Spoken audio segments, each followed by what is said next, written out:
কথায় আছে ভাগ্য যদি থাকে তাহলে কোনো কিছু মিস হয় না। তেমনি বাংলাদেশের জন্য একটা সুখবর হচ্ছে যে 8টি জ্বালানিবাহী জাহাজ হচ্ছে বাংলাদেশে এসে পৌঁছাইছে। অর্থাৎ আপনারা তো জানেন হচ্ছে ইরান এবং হচ্ছে যুক্তরাষ্ট্র এবং ইসরায়েলের মধ্যে যে যুদ্ধটা হয়েছিল, এটার কারণে ইরানের যে হরমুজ প্রণালী আছে যেখান দিক দিয়া হচ্ছে তেলবাহী এবং হচ্ছে গ্যাসবাহী যে জাহাজগুলো আছে সেইগুলা কিন্তু চলাচল করে সারা পৃথিবীতে। এখন এই যুদ্ধের কারণে ইরান কিন্তু এই হরমুজ প্রণালী বন্ধ করে দিছে এবং এই হরমুজ প্রণালী বন্ধ করে দেওয়ার কারণে যে তেলবাহী এবং গ্যাসবাহী যে জাহাজগুলো আছে সেই জাহাজগুলো কিন্তু এই হরমুজ প্রণালী দিয়ে আসতে পারতেছে না। এখন এই হরমুজ প্রণালী দিয়ে যদি জাহাজগুলো না আসে তাহলে বিকল্প বা অল্টারনেটিভ কোনো রাস্তা নাই বা ওয়ে নাই যেন এই তেলগুলা বিভিন্ন দেশে পৌঁছাইবে। এখন এই যে তেল যদি বিভিন্ন দেশে আসা না পৌঁছায় তাহলে কিন্তু তেলের একটা সংকট দেখা দিবে। রিসেন্টলি আপনারা দেখে থাকবেন বাংলাদেশে কিন্তু বিভিন্ন প্রকার যে বাস টার্মিনালগুলো আছে সেখানে কিন্তু টিকিট বিক্রি বন্ধ করে দিছে এবং বাংলাদেশের সরকার থেকেও কিন্তু একটা দিক নির্দেশনা আইছে বা একটা অর্ডার আসছে, সেটা হচ্ছে একটা নির্দিষ্ট পরিমাণ অ্যামাউন্ট বা যারা মোটরসাইকেল চালায় এবং যারা প্রাইভেট কার চালায় তাদেরকে অতিরিক্ত কোনো তেল না দেওয়ার জন্য নির্দেশ দিচ্ছে। কারণ বাংলাদেশের তেল যেন আছে এই তেলগুলো কিন্তু 41 বা 21 দিন বা এরকম মানে নিয়ারলি 1 মাসের মতন তেল মজুদ থাকে, তারপরে অন্য দেশ থেকে এই তেলগুলো আমদানি করে নিয়ে আসে। এখন হরমুজ প্রণালী যেহেতু বন্ধ তাহলে কিভাবে আমদানি করে নিয়ে আসবে? এটার কারণেই কিন্তু বাংলাদেশের সরকার একটা দিক নির্দেশনা দিয়ে মোটরসাইকেলকে মনে হয় প্রতিদিন 2 লিটার এবং যে প্রাইভেট কার আছে সেগুলাকে হচ্ছে প্রতিদিন হচ্ছে 10 লিটারের উপরে তেল না দেওয়ার জন্য নির্দেশ দেওয়া হয়েছিল। এখন সবচেয়ে বাংলাদেশের জন্য গুড নিউজ হচ্ছে যুদ্ধ যে সময় চলতেছে, আপনারা তো হয়তো জেনে থাকবেন ইরানের এবং ইসরায়েল এবং যুক্তরাষ্ট্রের যুদ্ধটা প্রায় 1 সপ্তাহের মতন হয়ে যাচ্ছে বা তারও বেশি হয়ে যাচ্ছে।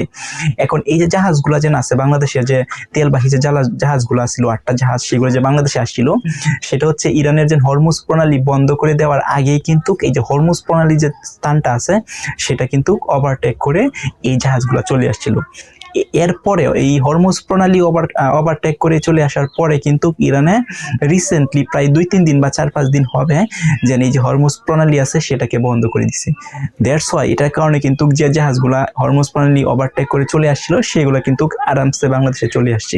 এখন এই যে বাংলাদেশে যেন চলে আসছে যে 8টি জাহাজ, এই তেলগুলো কিন্তু বাংলাদেশের জন্য খুবই গুরুত্বপূর্ণ। কারণ একটা আশঙ্কা করা যাচ্ছিল যে বাংলাদেশে প্রচুর পরিমাণ তেলের সংকট হবে।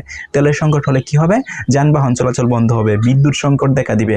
সো এটার মাধ্যমেই হঠাৎ করে 8টি জাহাজের সময় বাংলাদেশের যে বন্দরগুলো আছে, নদী বন্দরগুলো সেখানে এসে হাজির হয়েছে, সেটা হচ্ছে ডেফিনেটলি বাংলাদেশের জন্য গুড নিউজ।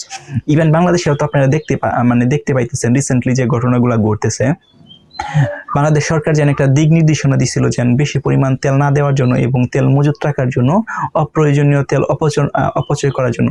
সেখানে বিভিন্ন যারা ফিলিং স্টেশন আছে বা ফিলিং স্টেশনের মালিক আছে তারা হচ্ছে তেলগুলা লুকায় রাখতেছে। বিভিন্ন প্রকার যে পানির ট্যাঙ্কি আছে এই ট্যাঙ্কির ভিতরে তেলগুলা ভরে রাখতেছে এবং বিভিন্ন প্রকার জায়গায় নিয়ে এই তেলগুলাকে লুকিয়ে রাখতেছে। কেন লুকিয়ে রাখতেছে? কারণ হচ্ছে ওরা একটা বিষয় জানে যে একটা সিন্ডিকেট ওরা করতে পারবে, অর্থাৎ তেলের দাম বাড়িয়ে দিতে পারবে। কিভাবে? যেহেতু হরমুজ প্রণালী দিয়ে আর তেল আসবে না বা কবে লাগাত খুলে হরমুজ প্রণালী সেটা তো আমরা বলতে পারি না।